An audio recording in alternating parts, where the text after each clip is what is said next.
Mary Graham of the Transparency Policy Project, and I'm here with Yeling Tan, who's done some absolutely remarkable work on the impact of new environmental disclosure rules in China and their relationship to multinational corporations, to businesses, to effects on government in China. So, Yeling, tell us first how you got interested in doing this work. Thanks, Mary. Well, I got interested in the story of transparency in China just because there's a lot of transparency regulations have become very popular around the world as a tool of governance. And the common assumptions surrounding it are that greater transparency will lead to greater accountability and will strengthen democratic processes. And I wanted to really question that relationship and think about how transparency would play out in an authoritarian environment such as China. And it was really interesting when I was visiting China in 2008, 2009, because China had just come up with open government information regulations that required governments to become a lot more transparent with its citizens and allowed citizens to request for information. In particular, the Ministry of Environmental Protection in China was one of the most active agencies in pushing for greater disclosure and issued its own set of environmental transparency regulations in 2008. And so I really wanted to get into that and find out what was happening. Why was there this activism and push towards transparency in China? How did it actually play out? And did it actually lead to improved environmental governance on one hand? And did that environmental improvement equate with or lead to stronger accountability? So I think many people would be surprised that there are environmental disclosure requirements in China. Could you just briefly tell us what those new requirements are?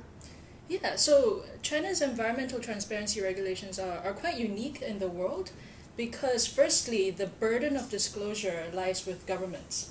In other models of environmental transparency that we've looked at, the burden of disclosure really is on enterprises. In China's case, it is the government that discloses information, the government that discloses information on who the polluting enterprises are, and then those enterprises have to disclose what their emissions have been. Mm-hmm. The second distinctive feature about China's environmental transparency regulations is that they are regulations but not the law.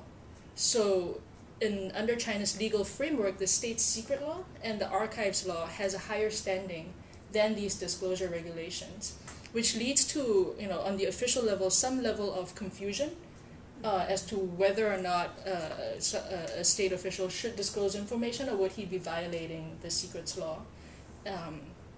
And some measure of discretion as well for officials. They can play around and choose whether or not to disclose something. The third interesting feature about the transparency regulations is that it's not premised on a legal right to know. So in the United States, you have a Freedom of Information Act that protects the rights of citizens. In China, the environmental transparency regulations and the overall transparency regulations are more technocratic rules, and they're not grounded on the value of a right to know per se, not explicitly. So I know this is hard to do because your paper has so many nuances, and people will find your full paper on our website.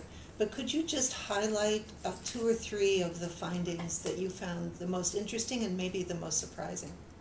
Yeah, this has been a fascinating study to undertake, and I think one of the most interesting aspect of the research is that the environmental NGOs have been so active in this space in using the transparency regulations. They've come up with an entire database that now lists over 86,000 cases of enterprise violation that multinational companies around the world are using because they're concerned about their brand reputation.